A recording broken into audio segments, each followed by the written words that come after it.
m'appelle Janae, j'ai 9 ans, je suis camping-cariste avec mes parents et aujourd'hui je voudrais vous présenter cette BD qui s'appelle Super Environnement.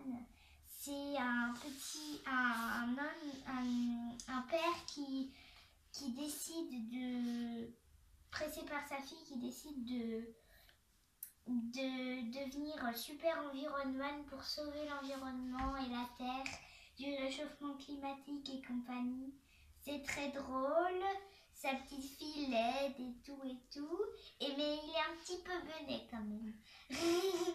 Celui-là, c'est l'instauration de super environnement, des choses drôles par rapport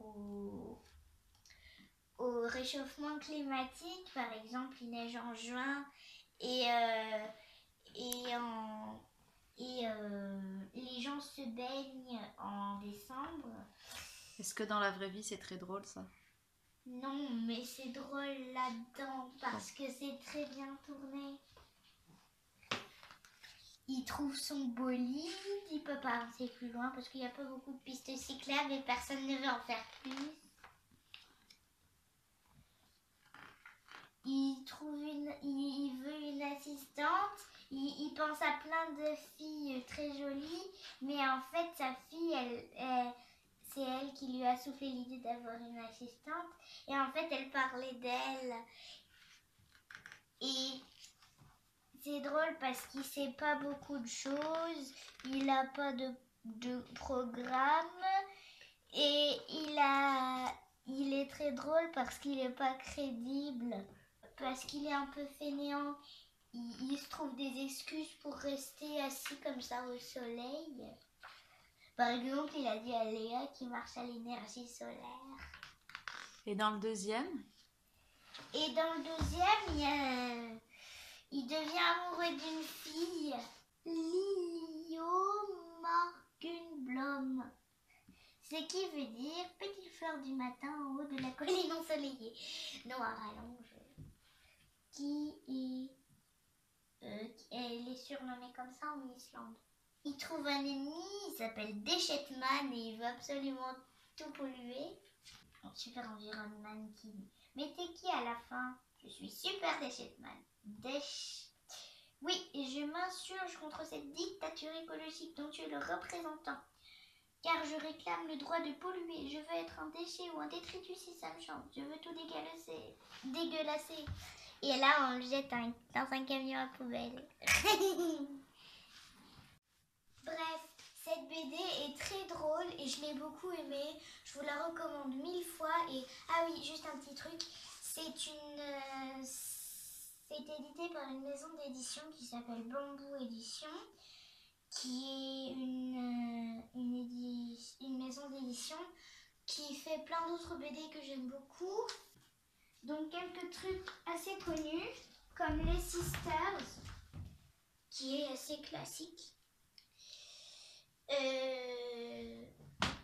Jeu de gamin, qui est une BD qui apprend que les enfants peuvent faire plein d'autres jeux grâce à l'imagination plutôt que regarder les écrans.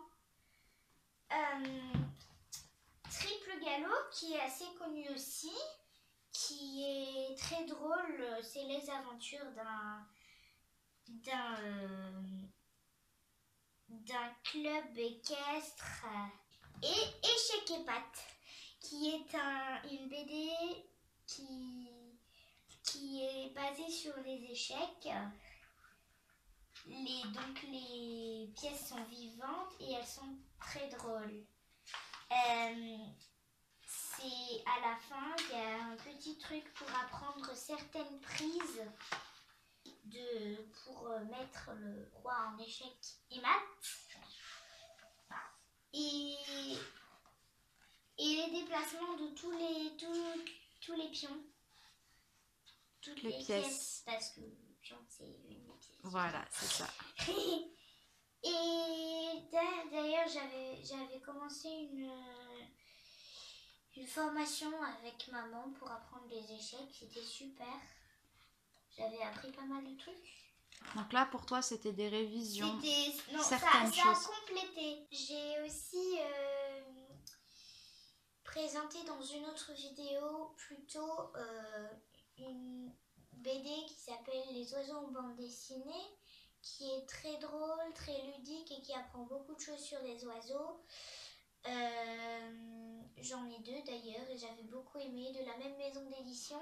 Et aussi une autre vidéo plutôt aussi qui était pour la BD Les Petits Mythos. Du coup, je vous ai fait cette vidéo parce que j'étais dans le rayon BD dernièrement, j'en lisais énormément et je suis branchée sur ça en ce moment.